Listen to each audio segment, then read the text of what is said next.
ہم نے رب کے حکموں کو توڑا، ہم نے پرواہ ہی نہیں کی۔ ہم سمجھے دنیا میں آئے ہیں تو ہماری دنیا ہے، آوارہ ہوں، خواہشات نفس کے مطابق زندگی گزاریں، آنکھیں بے حیائی میں لگی رہیں، سوچیں آوارگی میں لگی رہیں، کان نغمے سنتے رہے، زبان جھوٹ بکتی رہی، ظلم و جبر کا بازار گرم رکھا، عصمتیں عزتیں پامال کرتا رہا، لوگوں کا مال لوٹتا رہا، حق غصب کرتا رہا، کلیجی اور دل چیرتا رہا، لوگوں کو زخمی کرتا رہا، لوگوں کے جذبات سے کھیلتا رہا، پرواہ نہیں کی کہ یہ دنیا ہے، امتحان گاہ ہے، چند دنوں کے لیے آئے ہیں، اللہ کے حضور پیش ہونا ہے، عملوں کا حساب ہونا ہے۔ اب جب وہ دیکھیں گے کہ ہمارے ساتھ کیا ہونے والا ہے تو ان کے چہرے پہلے بگڑ جائیں گے۔ کیوں؟ وہ گمان کریں گے کہ ان کی ریڑھ کی ہڈی توڑ دی جائے گی، ایسے عذاب آئیں گے جس طرح کسی کی ریڑھ کی ہڈی ٹوٹ جائے تو اس کا چہرہ شگفتہ گلاب تو نہیں ہوتا، اس کا چہرہ جو ہے وہ تو کس قدر مرجھایا ہوا ہوتا ہے۔ تو اللہ ارشاد فرماتا ہے اس طرح ان کے چہرے ہوں گے۔ ابھی عذاب آیا نہیں ہے لیکن چہرے پہلے اترے ہوئے ہوں گے، اور جب عذاب کی بھٹی میں ڈالے جائیں گے، اللہ اکبر، اور وہ سخت عذاب، حضور نے جبریل امین سے پوچھا مجھے جہنم کے عذابوں کا ذکر سناؤ۔ عرض کی حضور سب سے ہلکے عذاب کی کہانی سناتا ہوں، اور وہ یہ کہ جہنمی کے پاؤں میں آگ کا جوتا رکھا جائے گا، باقی پورا بدن اس کا سلامت ہوگا۔ یہ سب سے ہلکے عذاب کی کیفیت ہے۔ اب پاؤں میں آگ کا جوتا ہوگا، حدت، گرمی، شدت اتنی ہوگی کہ دماغ پگھل کے ناک اور کانوں کے راستے سے باہر آ جائے گا۔ پاؤں میں رکھے ہوئے جوتے کی گرمی دماغ کو ایسے چڑھے گی کہ وہ پگھل جائے گا اور ناک اور کانوں کے راستے سے باہر آ جائے گا۔ تو اللہ کے عذاب کے خوف سے چہرے بگڑ جائیں گے، حالت سلامت نہیں رہے گی۔ یہ بات ذہن میں رکھیں کہ اللہ جس کو جہنم میں ڈالے گا اس کو اس صورت میں نہیں ڈالے گا، یہ محمدی صورت ہے، یہ شکل اس کی چھین لی جائے گی اور اس کی شکل بڑی کر دی جائے گی۔ اس کا ایک ایک دانت احد پہاڑ جتنا ہوگا۔ احد پہاڑ کا پھیلاؤ 15 کلومیٹر پہ ہے، 15 کلومیٹر کا ایک دانت، اور 32 دانت کتنے ہوں گے تو منہ کتنا بڑا ہوگا۔ اس کو اتنا بڑا اس لیے کیا جائے گا تاکہ وہ عذاب کی تکلیف زیادہ سہے۔ 70 گز موٹی کھال ہوگی، اور کھال جل جائے گی تو اللہ قرآن میں فرماتا ہے ہم نئی کھال دے دیں گے تاکہ عذاب کی تکلیف اس کو گوارا کرنی پڑے۔ پھر چیخے گا، چلائے گا، ہائے مجھے پانی دو، پانی دو، پیاس کی شدت ہے۔ 70 سال تک تو اس کی کوئی آواز ہی نہیں سنے گا۔ 70 سال کے بعد داروغہ جہنم چیخ کر کہے گا کیا مانگتا ہے؟ وہ بولے گا مجھے پانی چاہیے۔ کہا جائے گا تو بے بھی ملتا ہے پانی۔ پھر داروغہ جہنم اسے پانی دے گا، کوکا کولا کی بوتل دے گا یا پیپسی تھما دے گا یا منرل واٹر کی بوتل دے گا؟ نہیں، قرآن بتاتا ہے اسے مائے حمیم دیا جائے گا، کھولتا ہوا پانی، اور وہ اتنا گرم ہوگا جب پینے کے لیے چہرے کے قریب کرے گا اس سے اٹھتی ہوئی بھاپ کی وجہ سے چہرے کی کھال ادھڑ کے اس کے اندر گر پڑے گی، لیکن اس کے باوجود اس کو پینا پڑے گا۔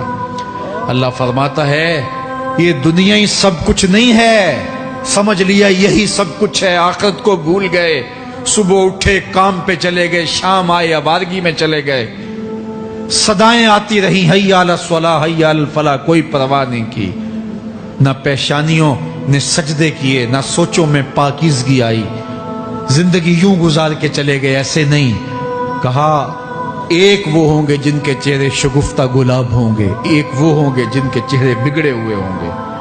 اللہ اکبر، کلا اذا بلغت التراقی، یہ تو قیامت کا منظر ہے نا، قیامت سے قبل بھی ایک منظر ہے، اللہ اس منظر کو بھی بیان کر رہا ہے، کلا اذا بلغت التراقی، ہاں جب جان گلے کو پہنچ جائے گی۔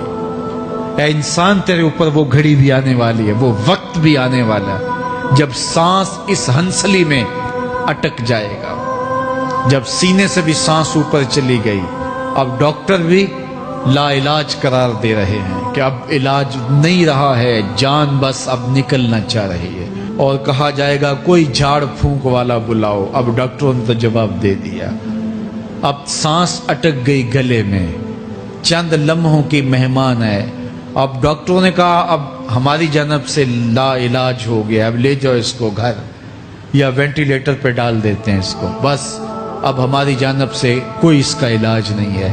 اب گھر والے روتے ہیں، کہتے ہیں کوئی جھاڑ پھونک والا لاؤ، کوئی دم والا لاؤ، شاید وہ کوئی دم کرے تو اس کی جان میں جان آ جائے۔ ڈاکٹروں نے تو لا علاج قرار دے دیا۔ وَظَنَّ عَنَّهُ الْفِرَاقُ، اللہ فرماتا ہے یہ تو جھاڑ پھونک والے کو ڈھونڈ رہے ہیں، لیکن جس کی سانس یہاں اٹکی ہے وہ سمجھ گیا ہے اب موت آ گئی ہے، اس کو یقین ہو گیا ہے کہ اب موت کے لمحے آ گئے ہیں، اب میں بچ نہیں پاؤں گا، اب آنکھیں تاڑے لگی ہوئی ہیں۔ وَالْتَفَّتِ السَّاقُ بِالسَّاقِ، پنڈلی پہ پنڈلی چڑھ رہی ہے۔ جب موت آ جاتی ہے تو پھر پنڈلی سے پنڈلی لپٹ جاتی ہے، اس کو پھر جدا کرتے ہیں اور جدا کر کے دونوں انگوٹھے باندھ دیتے ہیں تاکہ پنڈلی کے اوپر پنڈلی نہ چڑھے۔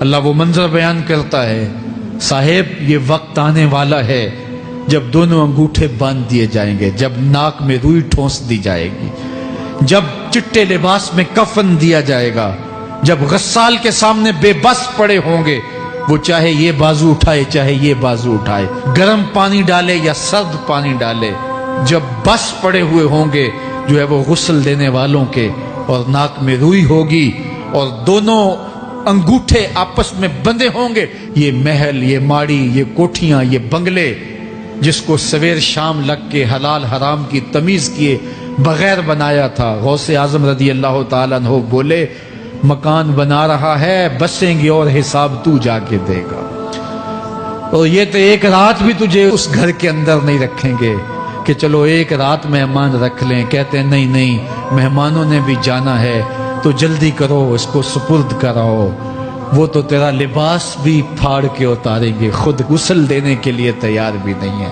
تجھ سے خوف آنے لگا ہے۔ جاندی واری ڈرونا بنے ہوتے، ہاتھ نہ لاندے ڈر دے، جنہ لئی تو پاپ کمائے اج کتھے نہیں تیرے کر دے۔ آج تو وہ تیرے ساتھ تجھے غسل دینے کے لیے آمادہ نہیں ہے۔ وَالْتَفَّتِ السَّاقُ بِالسَّاقِ، جب پنڈلی پہ پنڈلی چڑھنے لگ جائے گی، إِلَىٰ رَبِّكَ يَوْمَئِذٍ الْمَسَاقُ، اس دن تیرے رب کی طرف ہی لوٹ کے جانا ہے۔ فَلَا صَدَّقَ وَلَا صَلَّىٰ، اس نے نہ تو سچ مانا اور نہ نماز پڑھی، وَلَٰكِنْ كَذَّبَ وَتَوَلَّىٰ، ہاں جھٹلایا اور منہ پھیر کے چل پڑا۔ ثُمَّ ذَهَبَ إِلَىٰ أَهْلِهِ يَتَمَطَّىٰ، پھر اپنے گھر کو اکڑتا ہوا چلا۔ اولا لک فاولا ثم اولا لک فاولا، تیری خرابی آ پہنچی، ہاں تیری خرابی آ پہنچی۔ ایحسب الانسان ان یترک سدی، انسان دنیا میں یہ گمان کرتا ہے اس کو سدا چھوڑ دیا جائے گا۔ سدا عربی میں ایسے اونٹ کو کہتے ہیں جس کی مہار کسی کے ہاتھ میں نہ ہو، شترے بے مہار، جہاں مرضی جس گھاٹ سے چاہے پانی پیے، جہاں سے مرضی چارہ لے، تو شترے بے مہار کو کہتے ہیں سدا۔ تو یہ انسان بھی گمان کرتا ہے کہ میں بھی سدا ہوں، مجھے کوئی کیوں پوچھے، میرے جذبات پہ کوئی کیوں قدغن لگائے، مجھے کیوں روکے کوئی۔ بالخصوص جوانی کے ایام کے اندر جوان کو بڑا ہوتا ہے کہ کوئی مجھے کیوں، وہ تو ماں باپ کے کہنے میں بھی نہیں آنا چاہتا، وہ کہتا ہے کیوں مجھے روکتے ہیں، میری جوانی ہے، میرے جذبات ہیں، مجھے آزادی سے جینے دو، کیوں میرے راستے میں رکاوٹ بنتے ہو، میں سدا ہوں۔ اللہ فرماتا ہے نہیں، ایک اونٹ تو سدا ہو سکتا ہے، جس کو میں نے اشرف المخلوقات بنایا ہے اس کو تو سدا نہیں چھوڑوں گا، اس کو تو پابند بناؤں گا حکام کا۔ اب وہ کہتا ہے کہ نہیں نہیں، یہ کیسے دوبارہ اٹھائے جائیں گے؟ اب دوبارہ وہی بات پھر آ گئی، الم یک نطفۃ من منی یمنا، اللہ فرماتا ہے ایک بوند تھی نا، پانی کا ایک قطرہ تھا جو رحم مادر میں رکھا گیا، ثم کان علقہ، پھر وہ پانی کا قطرہ لوتھڑا بنا، فخلق فسوی، پھر اللہ نے اسے پیدا فرمایا اور پھر ٹھیک ہموار کیا، فجعل منہ الزوجین الذکر والانثی، پھر اس سے وہ جوڑ بنائے، کوئی مرد بنایا کوئی عورت بنائی۔ کہا اب غور کر، اب تیری آنکھیں دیکھتی ہیں، بجلیاں چمکتی ہیں، تیری زبان کا طوطی بولتا ہے، لوگ اشش کرتے ہیں تیری گفتگو پہ، تیری گفتار پہ صدقے جاتے ہیں، تیرے لہجے کے جمال کو دیکھتے ہیں، تیرے سینے کا زور، تیرے پنجوں کی طاقت، تیری دماغ کی تیزیاں اور تیری سوچوں کے اجالے، تیری زوردار ٹانگیں، تیرے کڑیل بازو اور تیری چوڑی چھاتی اور تیرے گلاب کی پتیوں جیسے ہونٹ، اے انسان یہ سب کچھ کہاں تراشا گیا؟ ماں کے رحم میں، اس تاریکی میں جو 3 پردوں میں تھی، تیرا سر تیرے گھٹنوں میں تھا، اور تیرے رب نے وہاں تیرے اندر نسوانیت یا رجولیت کی صلاحیتیں پیدا کی، تیری آنکھوں میں چمک پیدا کی، تیرے کانوں میں نغمے بکھیرے، تیری زبان کے پٹھوں پہ قوت ذائقہ رکھی، تجھے بولنے کی صلاحیت دی، تیرے پنجوں میں زور رکھا۔ آج تو مفتی شہر ہے، آج تو علامۃ الدہر ہے، آج تو قاضی القضات ہے، آج تو منسٹر ہے، آج تو وزیر اعظم ہے، آج تو پہلوان ہے، آج تو شہزادہ ہے، آج تو بادشاہ ہے، آج تو زوراور ہے، آج تیری طاقت کے کیا کہنے۔ آج شیروں کو تو نچا لیتا ہے، ہاتھیوں کو تو بٹھا لیتا ہے، آج تو بڑا زوراور گھڑ سوار ہے، آج تیری طاقت کے کیا کہنے۔ تو کشتی کرتا ہے، زمانہ دیکھنے آتا ہے، آج تیری طاقت کے شوہرے ہیں، تیری عظمت کے تنتنے ہیں، لیکن انسان تو ایک ناپاک قطرہ تھا اور رحم مادر میں تھا۔ تیرے اندر یہ رنگ کس نے بھرے؟ تیرے کانوں میں نغمے کس نے رکھے؟ تجھے دماغ کی قوتیں کس نے دی؟ زبان کو بولنا کس نے سکھایا؟ آنکھوں میں توانائیاں کس نے رکھی؟ تیری زبان کا طوطی بولتا ہے، یہ سلیقے کس نے دیے؟ پھر اللہ فرمایا، کتنا زوردار بیان ہے، الیس ذالک بقادر علی ان یحیی الموتى، جو ماں کے پیٹ میں ایک نطفے کو ایک خوبصورت انسان بنا سکتا ہے، ہڈیوں کو جوڑ کے دوبارہ انسان نہیں بنا سکتا؟ کیا وہ دوبارہ تجھے کھڑا نہیں کر سکتا اپنے سامنے پیش ہونے کے لیے، جس کے حکموں کو تو نے توڑا ہے، جس کے فرامین کا تو نے مذاق اڑایا ہے؟